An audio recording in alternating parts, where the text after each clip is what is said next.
రేవంత్ రెడ్డి బావమరిది భాగవతాన్ని పొద్దున్నే బయట పెడితే సాయంత్రానికి రేవంత్ రెడ్డి గారు నాకు నోటీస్ పంపారు. నిన్న నోటీస్ కూడా ఎప్పుడు ఇచ్చారు?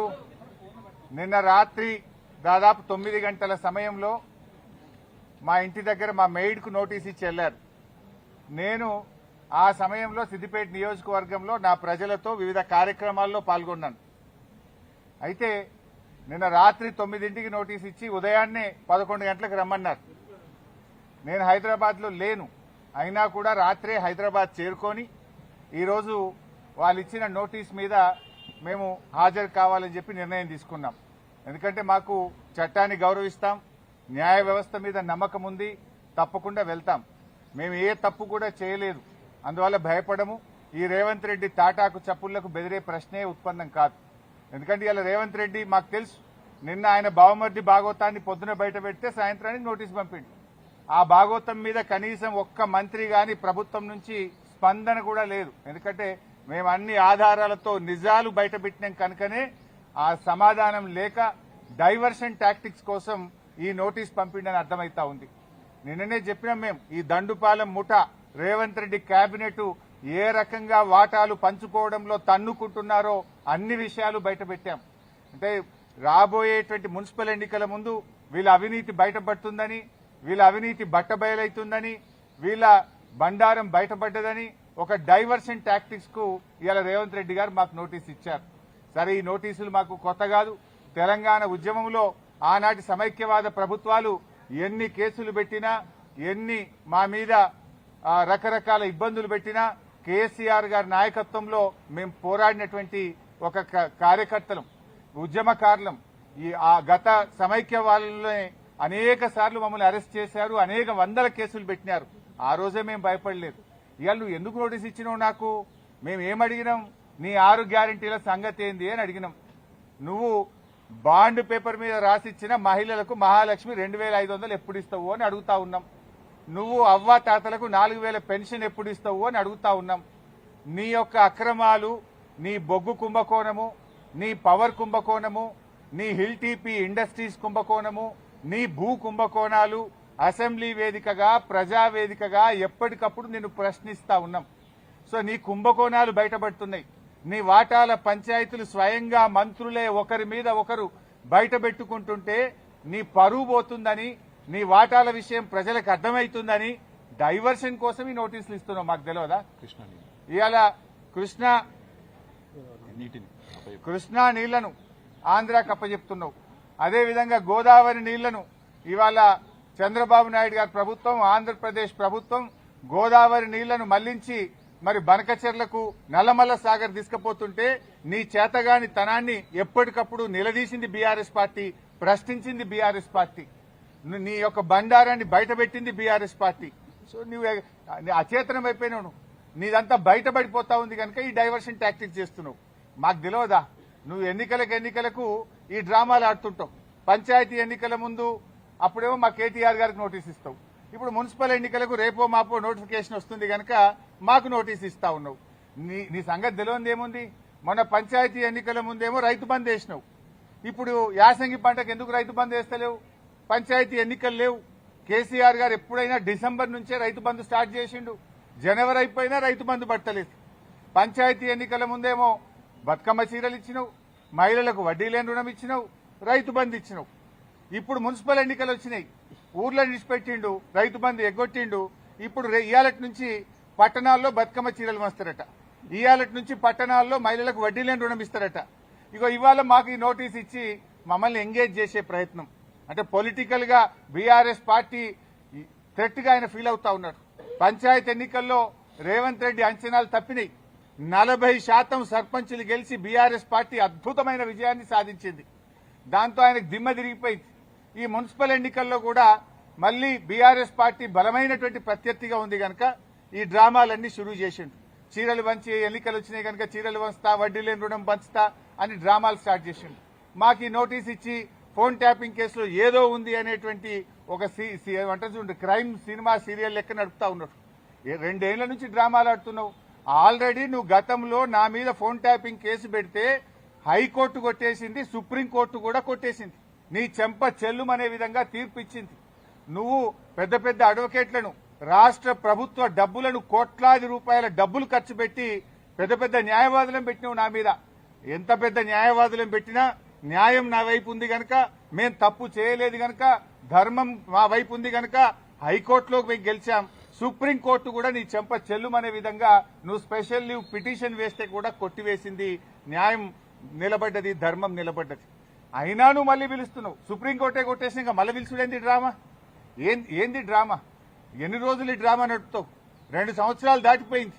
అంటే ఒక కంటిన్యూస్ గా ప్రజల్ని ఎంగేజ్ చేయాలని, మీడియాను డైవర్షన్ చేయాలని, ప్రజల అటెన్షన్ డైవర్షన్ చేయాలని నువ్వు ఎంత డైవర్షన్ చేసినా నేను ఎడవం.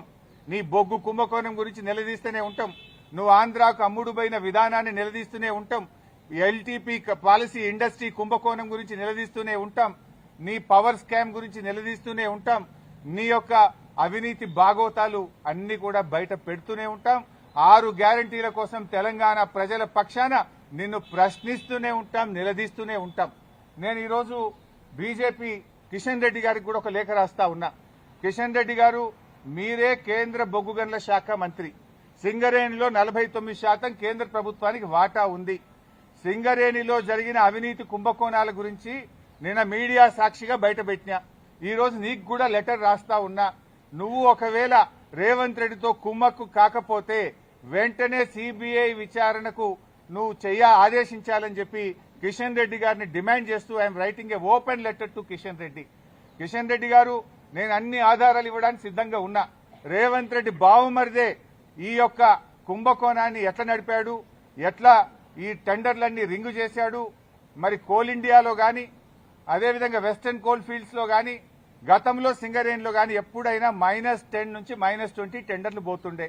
ఈ సైట్ విజిట్ సర్టిఫికేట్ పెట్టిన తర్వాత మరి ఎవరెవరు టెండర్లు వేస్తున్నారో తెలిసి రేవంత్ రెడ్డి బావుమరిది ఆ కాంట్రాక్టర్లను బెదిరించి వాళ్ళు ఏ రకంగా ప్లస్ టెండర్లు, ఆయన పొందిండు టెండరు, ఆయన ఎవరనుకుంటే వాళ్ళకి టెండర్ వస్తుంది, ఎవరనుకుంటే వాళ్ళకి సైట్ విజిట్ సర్టిఫికేట్ వస్తుంది.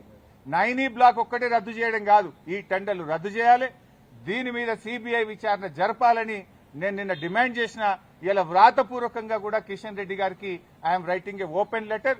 దీని మీద వెంటనే బీజేపీ స్పందించాలని, నిజానిజాలు బయటకు తీయాలని, ఈ దొంగల్ని అరెస్ట్ చేయాలని, ఈ అవినీతి సొమ్మును కక్కించాలని, ఈ రాష్ట్రానికి సింగరేణి కార్మికులకు జరుగుతున్న నష్టాన్ని మరి బయటకు తీయాలని చెప్పి మేము డిమాండ్ చేస్తా ఉన్నాం.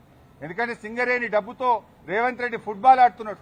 100 కోట్ల రూపాయల సింగరేణి డబ్బులను తన షోకుల కోసం ఖర్చు పెడుతుంటే ఎందుకు కిషన్ రెడ్డి గారు మౌనంగా ఉంటున్నారు? ఎందుకు బీజేపీ మౌనంగా ఉంటుందని కూడా నేను ప్రశ్నిస్తా ఉన్నా. అన్ని బయటకు రావాలంటే సిబిఐ విచారణ జరపాలని డిమాండ్ చేస్తున్నాం. సో మేము తప్పు చేయలేదు. నిన్న రాత్రి నోటీస్ ఇచ్చినా, రాత్రే హైదరాబాద్కు వచ్చినాం. ఈ రోజు న్యాయ వ్యవస్థ మీద గౌరవం ఉంది, చట్టాన్ని గౌరవిస్తాం కనుక వారు చెప్పిన సమయం ప్రకారం మేము హాజరవుతున్నాం. సమయం తీసుకునే అవకాశం ఉంది, కానీ మేము తప్పు చేయలేదు, మేము భయపడాల్సిన అవసరం లేదు. ఏ రకంగా కూడా ఈ కేసుతో మాకు సంబంధం లేదు. ఇది ఒక అక్రమ కేసు. కేవలం బురద జల్లాలని, రాజకీయాలను డైవర్ట్ చేయాలని, అటెన్షన్ డైవర్టేషన్ కోసం రేవంత్ రెడ్డి ఆడుతున్న ఒక సిల్లీ డ్రామా ఇది. రేవంత్ రెడ్డి రాజకీయాల కోసం చేస్తున్నటువంటి ఒక డ్రామా, సీరియల్ లాంటిదే తప్ప ఇందులో ఎక్కడ కూడా నిజం లేదు. అందువల్ల మేము ఎక్కడ భయపడం. ఎన్నిసార్లు పిలిచినా వెళ్తాం, ఎక్కడికైనా వెళ్తాం. ఇప్పటికే హైకోర్టు, సుప్రీంకోర్టు ఈ ఫోన్ ట్యాపింగ్ కేసులో రేవంత్ రెడ్డి నన్ను ఇన్వాల్వ్ చేయాలని ఎన్ని ప్రయత్నాలు చేసినా హైకోర్టు కొట్టేసింది, సుప్రీంకోర్టు కొట్టేసింది. మళ్ళీ కొత్త డ్రామా పెట్టిండు. మాకు తెలుసు కేటీఆర్ గారిని ఎట్లా ఇబ్బంది పెట్టిందో మాకు తెలుసు. మా నాయకులందరినీ కూడా ఏ రకంగా ఇబ్బంది పెడుతున్నారో తెలుసు. నన్ను కూడా దాంట్లో భాగంగానే ఇబ్బంది పెడుతున్నావు. మీరెంత ఇబ్బంది పెట్టినా, ఉద్యమించిన వాళ్ళం, తెలంగాణ సాధించిన వాళ్ళం, ఈ తెలంగాణ ప్రజలకు అన్యాయం జరిగితే మేము ఊరుకోము. ఈ తెలంగాణ ప్రజల పక్షాన నిన్ను ప్రశ్నిస్తూనే ఉంటాం. తెలంగాణ ప్రజలకు నువ్వు ఇచ్చిన హామీలు అమలయ్యేదాకా నిన్ను ప్రశ్నిస్తూనే ఉంటాం. మీ అవినీతి కుంభకోణాలు బయట పెడుతూనే ఉంటాం. నిన్ను వదిలిపెట్టే ప్రశ్నే లేదు. మాకు తెలుసు రేవంత్ రెడ్డి 3 రోజుల కిందనే ఈ స్క్రిప్ట్ వేసిపోయిండు. ఆయన వరుసగా నోటీసులు ఇవ్వాలని, ఆయన స్విట్జర్లాండ్ లో, ఆయన అమెరికాలో తిరిగొచ్చేదాకా ఈ సినిమా నడపాలి, ఈ నోటీసులు ఇవ్వాలి, వరుసగా నోటీసులు ఇవ్వాలి. రాజకీయాలు ఆయన ఉంటలేడు కనుక దీని చుట్టూ తిప్పాలి. బీఆర్ఎస్ నాయకులందరూ మున్సిపల్ ఎన్నికల మీద దృష్టి పెట్టకుండా అటెన్షన్ డైవర్షన్. సంగారెడ్డిలో ఒక ఎమ్మెల్యే మొన్ననే చెప్పిండు, మేము ఉమ్మడి మెదక్ జిల్లాలో కష్టపడి పనిచేస్తే ఒక ఆయన చెప్పిండు మొన్ననే, ఇక నేను మళ్ళీ పోటీ చెయ్యా, ఇక నేను మళ్ళీ ఓటు అడగా అని మా దెబ్బ కొడితే మొన్న ఒక నాయకుడు చెప్పిండు. రేపు కూడా నువ్వు ఎన్ని డ్రామాలు చేసినా ఖచ్చితంగా మెజారిటీ మున్సిపాలిటీలు గెలుస్తాం, ప్రజలతో ఉంటాం, ప్రజల చేత నీకు తప్పకుండా ప్రజలే నీకు బుద్ధి చెప్తారు. మేము మాట్లాడుతున్నది నీ అవినీతి మీద బయట పెట్టినాం, దాని మీద సమాధానం చెప్పు. నీ 6 గ్యారెంటీల గురించి అడుగుతున్నాం, దాని మీద సమాధానం చెప్పు. లేని సంబంధం లేని కేసుల్లో మమ్మల్ని పిలిచి ఈ డ్రామా ఆడుతున్న వాడు ఎంతకాలం ఆడతావో నీకు సమయం దగ్గర పడ్డది, ప్రజలే నీకు తగిన గుణపాఠం చెప్తారు.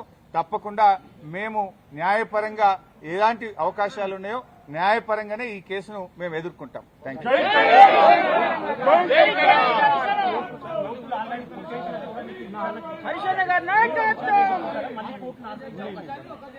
వాళ్ళు ఏం మాట్లాడతారో ఏం చెప్తారో ఇవాళ చూసిన తర్వాత నేను న్యాయవాదులతో చర్చించి తగిన నిర్ణయం తీసుకుంటాం. తర్వాత